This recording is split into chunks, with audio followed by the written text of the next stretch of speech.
Hello, in this video I'm gonna show you how to boot from a USB drive on your LENOVO ThinkBook 14s.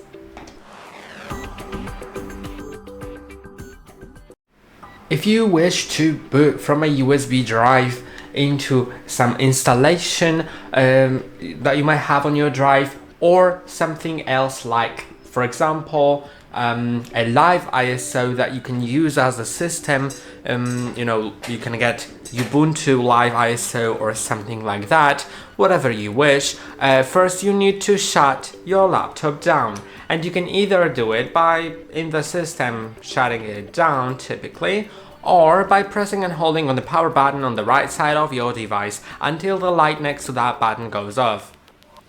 Although even if you do it through the system, also the light next to the button has to go off, and once it's off, then wait for additional 15 to 20 seconds, make sure that your USB drive we want to boot from is plugged in, and click on the power button. Immediately after releasing the power button, start repeatedly pressing on F12 key on your keyboard until you get to the boot menu.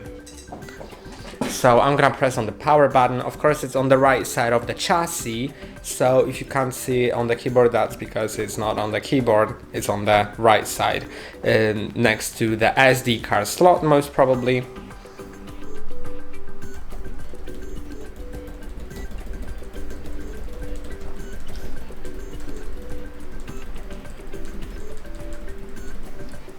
After pressing on F12 several times, you can see that I have devices to boot from. I have an option to select the USB device which I want to boot from.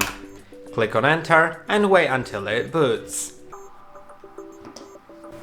And now you can see that it's booted, and that's basically it for this video.